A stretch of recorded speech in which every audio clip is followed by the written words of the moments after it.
আয়ুষী, তুই কেন এত অরিড হচ্ছিস? অনি তো ওর বাবার সঙ্গে কথা বলেছে, ওর বাবা তো বিয়েতে রাজি আছেন। দেখ, তাছাড়া ওনারা মতামত না দিলে এত বড় একটা ডিসিশন আমরা নিতে পারতাম বল। আমি বুঝেছি কাকুমণি, তাও অ্যাকচুয়ালি কি বলো তো, বাবা তো নিজে আমাকে কিছু। না, আমি বুঝতে পারছি। আচ্ছা মহিত, তুমি নিজে কেন ডাইরেক্টলি কথা বলে না কেন বলো তো? না আসলে বৌদি, ওই অনি তো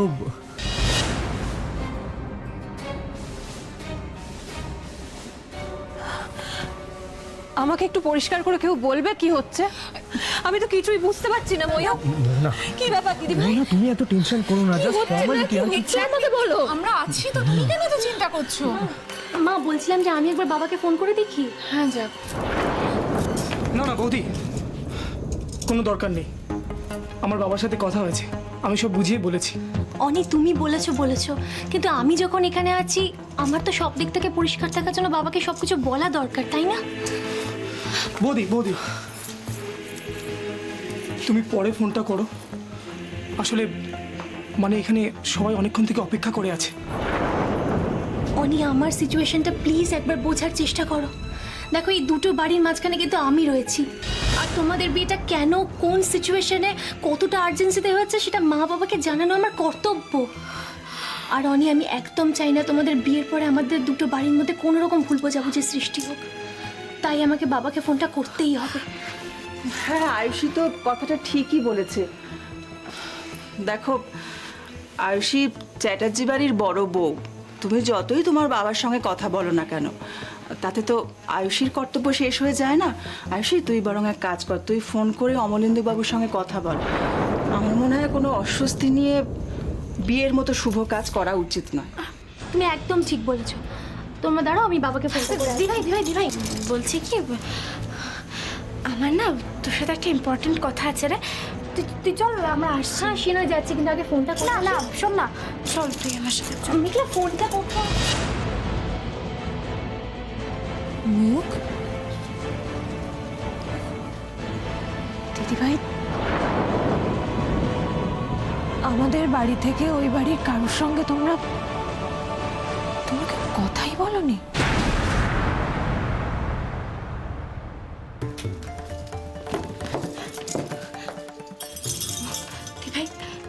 দিভাই সত্যিটা বলার মতো অবস্থায় আমরা কেউ ছিলাম না। আমি আর অনি হুট করে এই ডিসিশনটা নিয়েছিলাম যে আমরা বিয়ে করছি, আর অনি বাড়ির কাউকে এই বিষয়ে কিচ্ছু জানায়নি।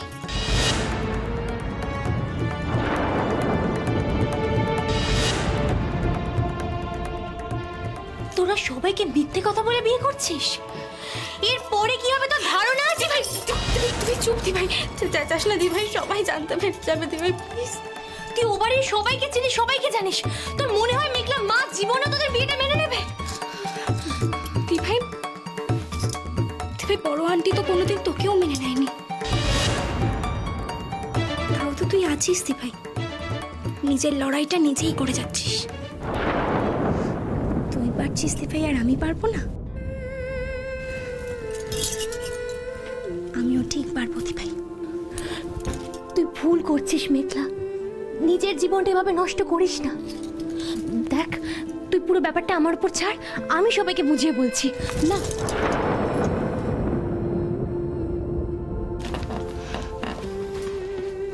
দিভাই মা তো আর এত কিছু বোঝার মতো অবস্থায় নেই রে। সারা জীবন তো মাকে এত কষ্ট দিয়ে এলাম, লাস্ট মোমেন্টে এসে আবার।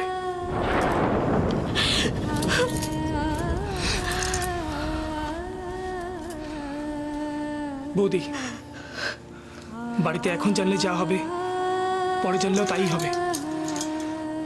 তার থেকে আমাদের বিয়েটা আগে হয়ে যাক, এই দিকটা আগে সামনে নিই, তারপর না হয় ওখানে গিয়ে যা ফেস করার করবো। তোমাকে কিছু ফেস করতে হবে না অনি। যে অগ্নি পরীক্ষাটা দিতে হবে সেটা শুধু মেঘলাকেই দিতে হবে।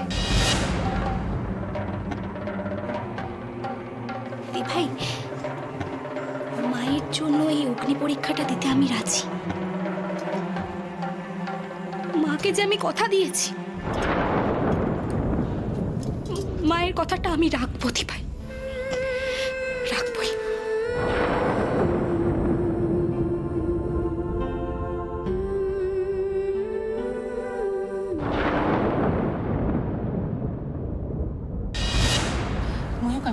বললাম তুমি একবার ফোন করো, তুমি তো বললে তুমি ফোন করবে, আমি বললাম তুমি ওনাদেরকে সবকিছু জানাও, ভালো করে বুঝিয়ে বলো, তুমি ফোনটাই করলে না। বৌদি আমি চেয়েছিলাম, কিন্তু অনি এমনভাবে বারণ করলো যে অনি বারণ করলে আর তুমি শুনে নিলে?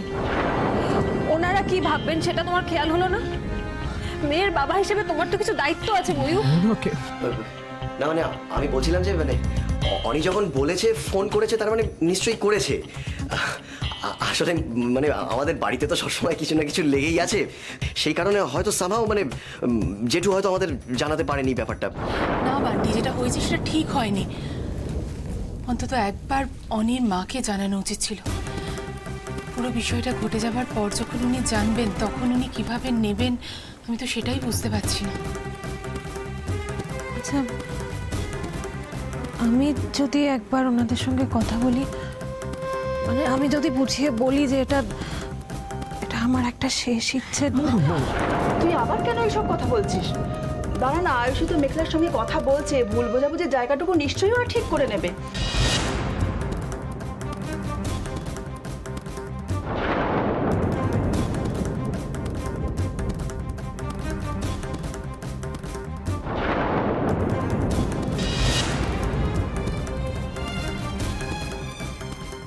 আমি জানি দিভাই,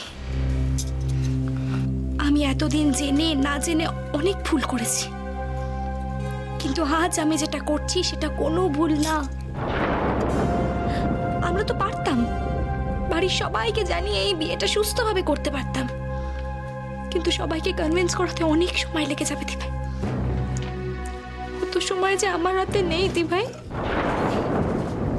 ইনফ্যাক্ট আমার মায়ের হাতেও নেই। কাঁদিস না মেঘলা, কাঁদিস না এভাবে। আমি কাঁদবো না দিভাই, আমি একদম কাঁদবো না, কিন্তু তুই আমাকে কথা দে যে তুই এতদিন যেভাবে আমার পাশে ছিলিস আজ শেষবারের মতো ঠিক সেইভাবেই আমার পাশে থাকবি। তুই ছাড়া যে আমি সত্যিটা আর কাউকে বলতে পারবো না দিভাই।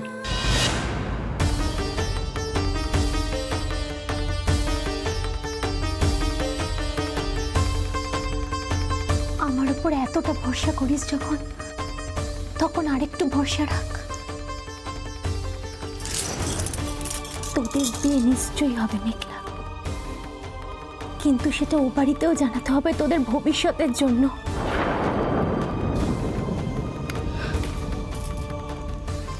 বৌদি তুমি এটা কি করছো বৌদি? তুমি প্লিজ বাড়িতে ফোনটা করো না। অনি, মা না বুঝলেও বাবা কিন্তু ঠিকই বুঝবে। বাবাকে অন্তত একবার জানাই।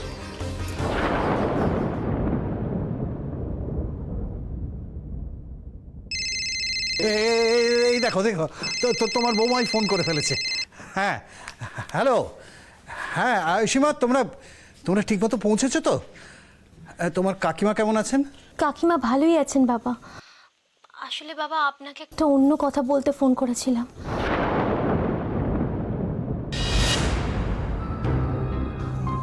আমার মনে হয় আমি যেটা বলবো সেটা আপনি ঠিকই বুঝবেন।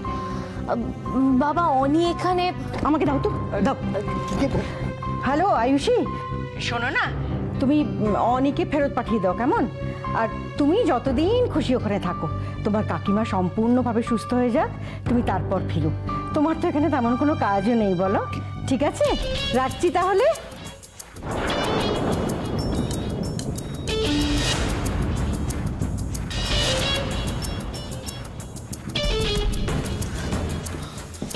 কি হলো বৌদি? ফোনটা কেটে গেল।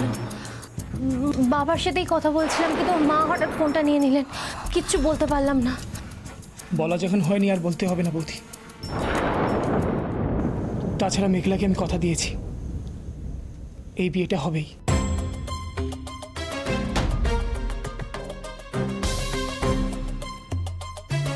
আর এখন আন্টির যা কন্ডিশন, তাতে এই মুহূর্তে আন্টিকে কোনো রকম শক দিতে পারবো না আমি।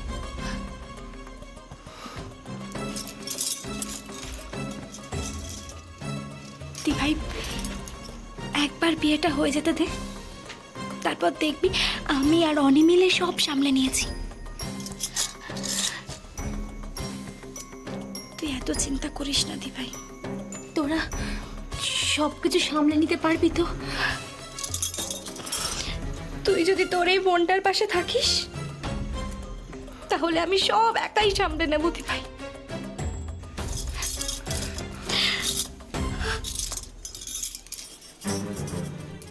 আমরা পারবো।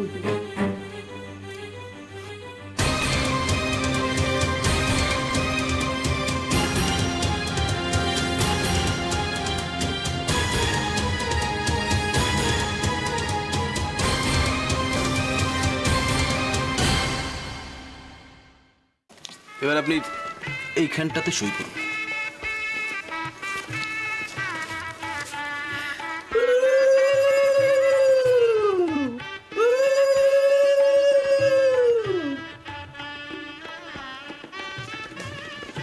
মিকি ঠিকঠাক ভাবে সই কর, যেন বানান ভুল না হয়, কেমন?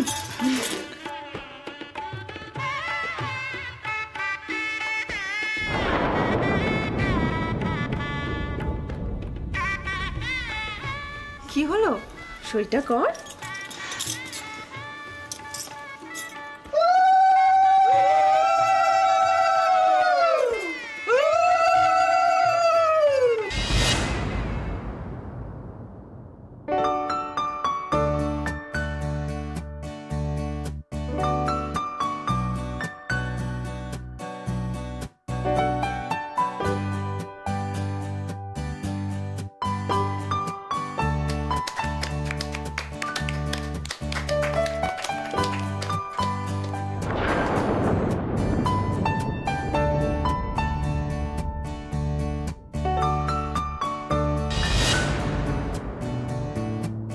অনিরুদ্ধ চ্যাটার্জি আর মেঘলা দেবরয়, আজ থেকে আপনারা আইনত স্বামী স্ত্রী হলেন।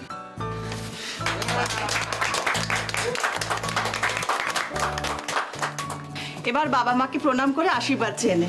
আয় আয়, ওঠ মিকি।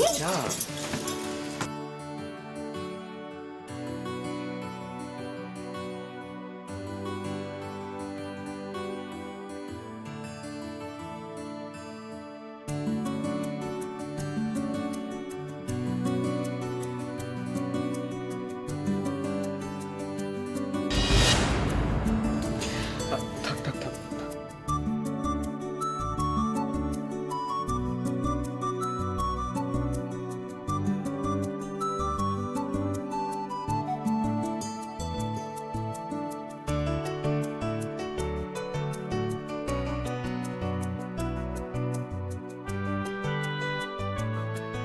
মা, তুমি খুশি তো মা?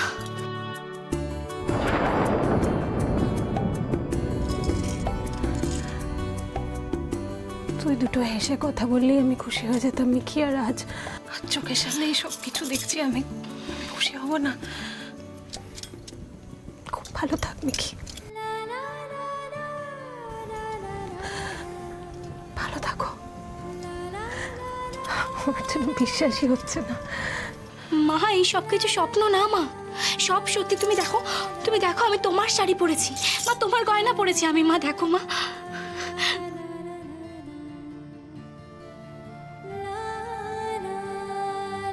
মেঘলাকে চোখের সামনে দেখেও বিশ্বাস করতে পারছো না মোহনা?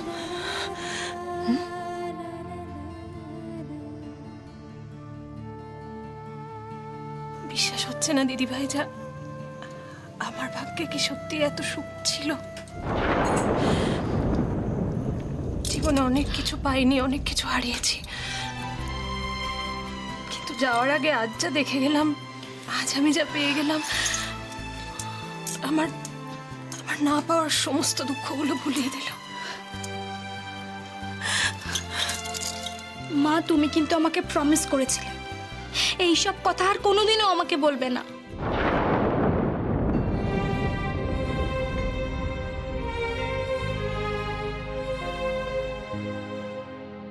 আমি না বললেও যে সত্যিটা সত্যিই থেকে যাবে রে মিকি।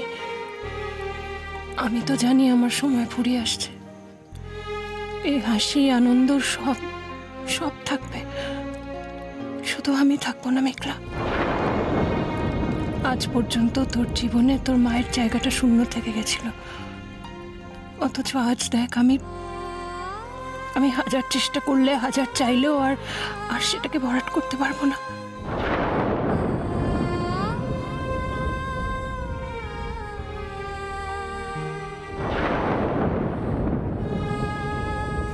আচ্ছা বলছি যে ওই শৈশাবদের পর্বটা তো মিটে গেছে, আর ওই ওদিককার আশীর্বাদের ব্যাপারটা ওই মাত্র মানে চুকলো। এবার বলছি যে এদিকে, এবার তো এদিকের পালা।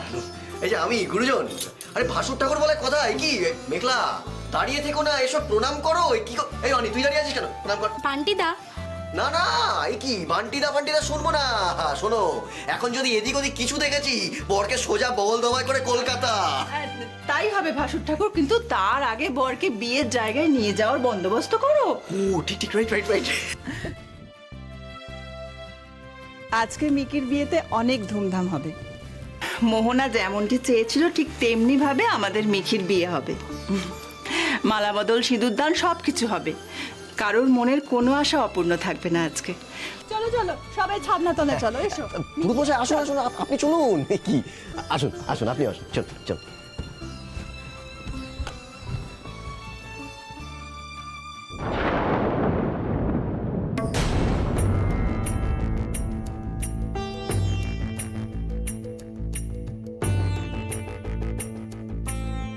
বৌদি, কলকাতায় ফোন করলে?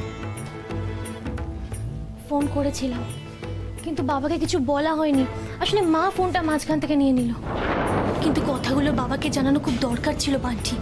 দুটো পরিবারের জন্য এটা একদম ঠিক হলো না। হ্যাঁ বৌদি, আমি বুঝতে পারছি, কিন্তু আমি বলছি যে বৌদি, এরকম একটা সিচুয়েশন, এখানে তুমি প্লিজ এতটা টেনশন করো না।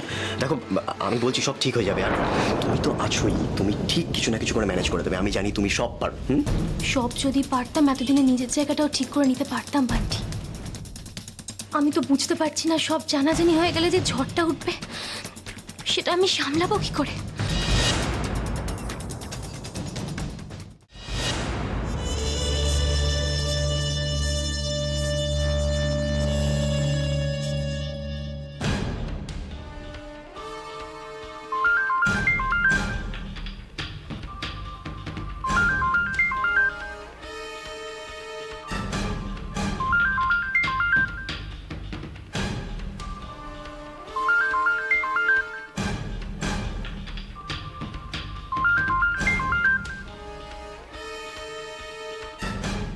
কি হলো? এতক্ষণ ধরে ফোন করছি, ফোন ধরছো না কেন? সরি আন্টি, আসলে আমি একটু বিজি ছিলাম তো, তাই আর কি। তুমি যদি এতই অন্য কাজে ব্যস্ত থাকো, তাহলে আমার কাজটা তুমি করবে কখন? অন্য কাজ নয় আন্টি, আমি এই কাজটা নিয়ে একটু হোমওয়ার্ক করছিলাম। তাই বলো, তা যা যা বলেছি সব মনে আছে তো? সব একেবারে মাথায় গেঁথে নিয়েছি। আসছো কবে? আজ। কখন? সেইটা না হয় সারপ্রাইজই থাক। See you aunty, by.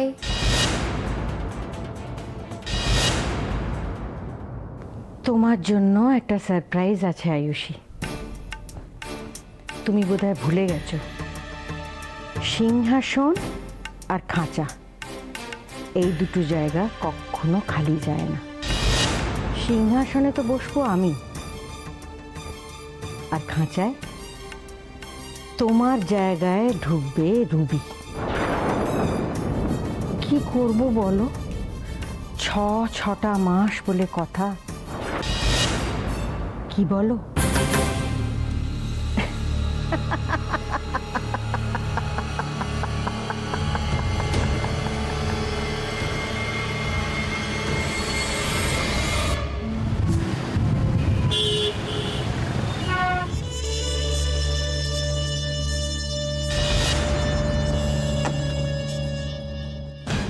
May I come in? Yes, coming.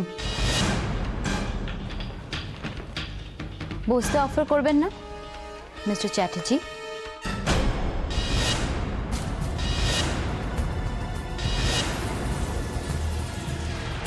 তুমি